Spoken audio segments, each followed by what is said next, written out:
Appreciate your noble and protective animal family members, part 3 of 3 on Between Master and Disciples, given in English on November 3rd, 2019, in Taiwan, also known as Formosa.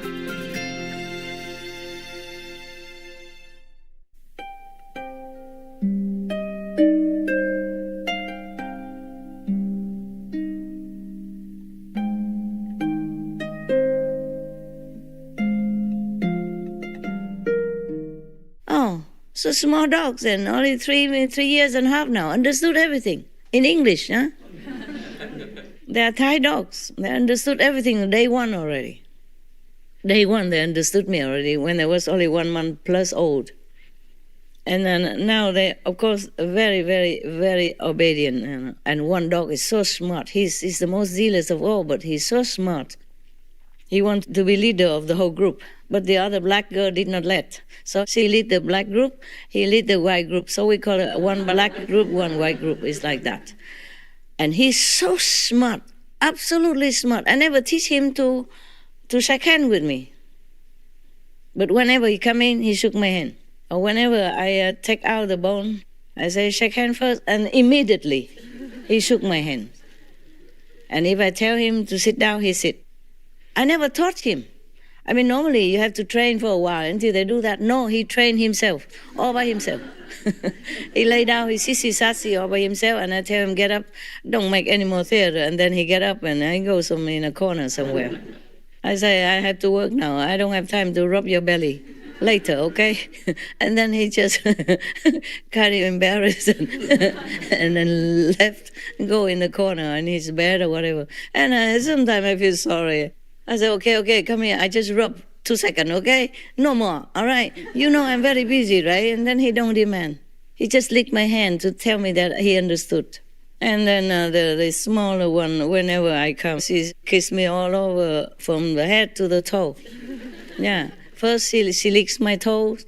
And then, because she's too small, she doesn't jump that high. She licks the toes, and then I had to sit down and hug her and carry her up, and then she licked me all over. That's the opportunity, you know, to kiss all over my face. And I'm all wet and drooled all over. Yeah. And then my hands, you know, first my face and then my hand. And then if I put her down, she licked my toes again. I said, not again. Don't bribe me anymore. I am really busy. And then I say, go up on the sofa. And then she jump up on the sofa. Very obedient, these dogs. And I don't even have time to train them. Day 1, day 2, they already obey me. Absolute. There's no question asked that I am there. Pack alpha. It's not because they understood English, because others also speak English. They play deaf, you know. What? And then I turn around, go somewhere else, hide under somewhere. Oh, hide behind me, hide under my legs, whatever. Until I have to scold them. Get out, man. People don't have all day to wait for you. Go out and then come back, okay? But they know they don't not always be able to come back right away. It takes 2 hours something to feed, to go out again, get cleaning again, and then come back up. But also because we take turn before the retreat, they take turn. The black group come and then white group come after. You know, like black group morning. But normally morning, even before, even if I close my door, they make so much noise. So I don't let them come in the morning. So they know they have to wait until noon at least. And then the other group take turn. So I don't see until next day. After lunch and then after dinner, 2 groups had to take turn. So they know that it's not like they can stay all day like before. They grow up and they become more territorial. They know that, but they just have to do this dog stuff. I have all the dogs before, they are not like that. But these dogs are because they are more wild. They're born in the wild and their mother has never been touched by human even, until I came. One of the owner of the golf course house, she asked the doctor to come and to sedate her so that they can spay her. He is very good. He used his mouth to blow the needle, the sedating needle to her, and it hit her, all right, but she don't stay there. She went hide somewhere and sleep until she wake up. So they never can get her. So then the last time the doctor wanted to do the same, I said, no, I forbid you. Look at her, she's only skin and bone. If you do that, she might never wake up. Can you guarantee me that she wakes up? I forbid you. Don't do it. And then later I took in her babies and she just come knocking at the door. She want to go in my house. First, I caught her and then I give her a chain to bind her in my door so that I can give her food and clean her up so that she can come in to stay with the baby. But she always escaped. Even with a chain, she used her magic to break it. To break one part of the chain, yeah? It's not a big chain like for big dog, nah? It's for medium size. But the chain is a chain. It's stainless steel. She broke it.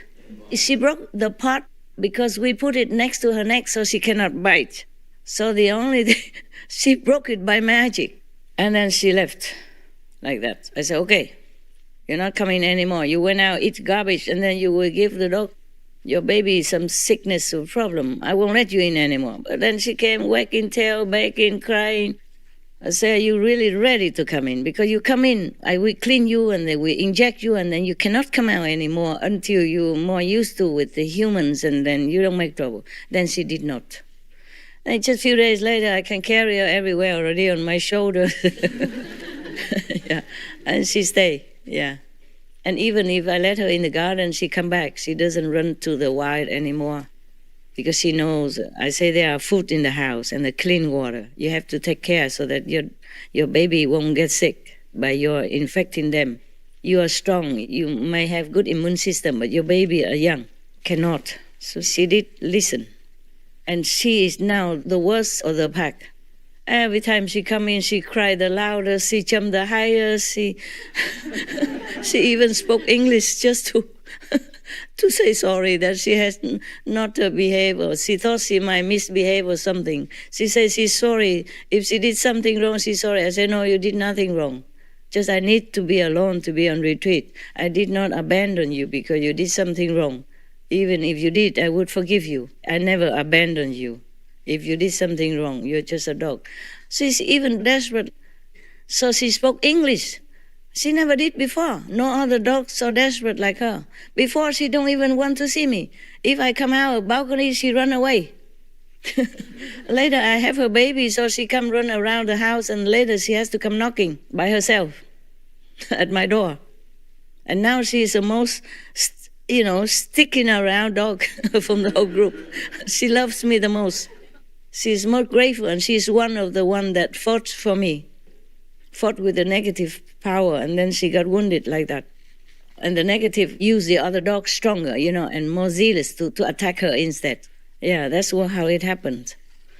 And the other dog told me that she's terribly sorry. She wasn't willing to, but she was pushed to do it. And she's not strong enough. She's just a dog.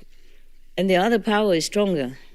Kind of sorcerer kind of power, Black magic, astral, hell level kind of power. She's just a dog. She's the strongest one of all, but she's just a dog. And her power is not as strong. I say, okay, don't worry, I forgive you. I forgive you. And I still let her come back to see me, taking turn like other dogs. I have never scolded you. I hug her, I love her. I said, we will dilute this and you will get better. Don't worry. Don't worry, I forgive you. This is not your fault. And she licked me all over to thank me. Oh, my God, there's no end to the story of my dogs.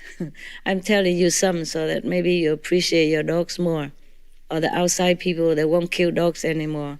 Or they take in the dogs and take good care of them and love them. If I have more time, or maybe later, if I can remember some other things, I will tell you.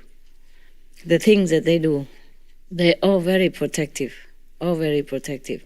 One dog, she's so skinny because she worries a lot about me. She never wants to leave my side. She's the most difficult to get out of my house, to go do business and eat and walk. She just hides everywhere and it's difficult to find her. Before I did not understand. I thought the assistant did not try to take her out, did not try hard enough. Later I know. She was hiding until I really yelling, where are you? Come out now. And then she crawling out with her tail crawling on the table, the tail under the stomach and crawling out. And I say, out. And then she runs. And she's the most skinny because she doesn't eat very well. When I'm not there, she worries so much, but I cannot just have her alone. I have to take turn like that. I said to her, I have many dogs. I would love to be alone with you. Her name is Loyalty, huh? Yeah. I say, you're very loyal and you care so much about me, and I truly appreciate it. But please understand, my time is limited and I'm only one, and I love all of you. I cannot give any of you away. So you just have to share it. And she understands. Still, she likes to stick around. She understands is one thing, but her heart doesn't want to understand. So I always do this kind of hiding. And then until cannot, then get out. Yeah. She cares so much about me that even if I cough, she immediately came in running and asked, what's the matter? What's the matter? Are you all right? Even when she was younger, very young, and loved to play, with toys and with mother, with sister. But if she hear me cough, she immediately run to my side and check on me. That's why she doesn't eat a lot. Very skinny, but she's okay. She says she's healthy. Oh, she looks like that. She jumps so high because she's so thin. She jumps very high and very, very fast. So I reckon she's healthy. What can I do? Before, we used to feed her with syringe, but I'm worried if we go in the wrong pipe, that would be worse. So I just let it be, and I feed her as much as I can, and they feed her as much as they can, and she's okay. I mean, there are also humans who are skinny but also healthy. Yes, yes. But she's too skinny compared to all of them. Even the mother before was skinnier than her, but now she's plump. She eats well, she sleeps good, she feels secure. And she regained and so beautiful and round now. But that little one, never. One time we keep feeding her with syringe so that she become a little rounder. And then I left for 4 months because coming back to Taiwan, cannot take them at that moment because the law have to wait. And I came back 4 months without seeing them, and she get back to skinny again. And never regained because I don't have enough time. And the assistant, I don't trust them to give food like this. And I'm worried, okay? So I just let it be, and she seems okay. And whenever she come up, I try to feed her what I can, but she's still not as good. Not as good. She worries so much. She just wants to be next to me all the time, to take care of me, to check on me. That's what it is. Too much love, too much love. And protective as well, no? Even if she's small, but if she knows something, she always jump out, Fight with the negative. And sometimes the bigger dog kind of harassing the smaller dog, she always jump between them and lay on top of the smaller dog so that the other one don't bite her.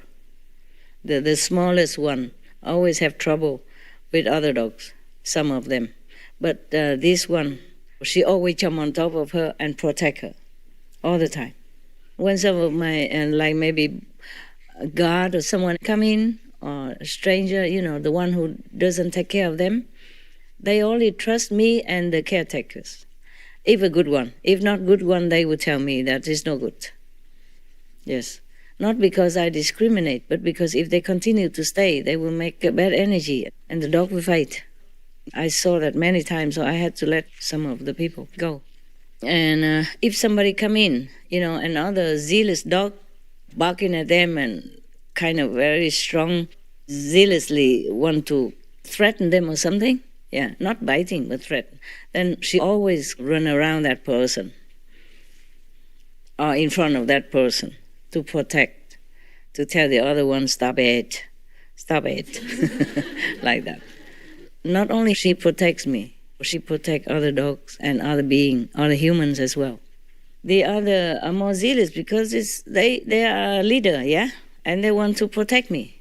That's all. They don't care who comes. Even God comes, they also bark and threaten them to be away from me. Stay away, something like that. There's no end to what dog would do for you. I don't know any human who cannot love dog. Any human who cannot love dogs, they have a problem. Okay, never mind. I just hope some people listen to this and know that dogs are a very noble race of beings. Even if by karma they had to come back, they still are noble beings. They've been trained, they've been taught, programmed to be noble and protective like that. karma because a dog also need to pay for their karma, yeah? We feed them meat, we feed them fish. If they come back, they have to pay all that as well. Or if because they protected us and they hurt someone else, yeah? Or hurt other animal, they have to pay for their karma too. Yeah, they know all that. They know more than we do. They still do it. They do it, but for good cause, yeah? Not like most of us do it just for selfish reason or gluttonous reason or fun or whatever, like go out hunting for fun. Not because poor or have no money, you have to go out to survive on the wild, but no, go out hunting for fun. Big, strong man harassing and cornering the small little rabbits or whatever and then kill them like that and say it's fun. Or kill the ducks, wild ducks like that, and call that fun, game, whatever. Yeah, game. I call that a silly game, wicked game, yeah. Men so big and strong should not do this kind of thing. It's not gentleman way to live. Especially you are rich and you have enough food to eat. Why go out and harass the little rabbit or the baby deer who is so innocent and so sweet and doing nothing wrong? Yeah. Okay, never mind. I made enough enemies already. I'm continue to make more like this. No wonder your master has to run sometimes. Yeah, against all these big corporates. And then he continue. All right, never mind. I don't apologize. I am not sorry to say anything I have said.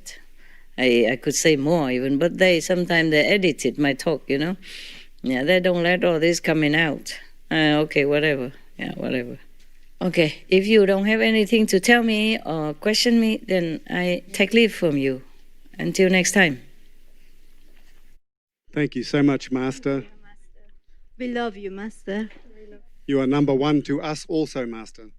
Thank you. We love you so much. Thank you for loving me. Thank you. Very much.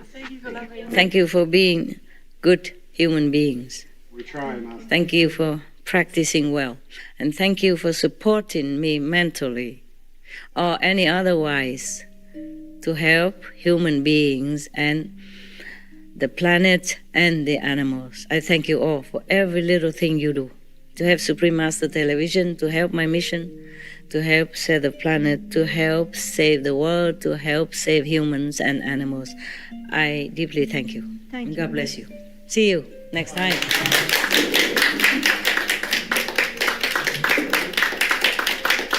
God bless.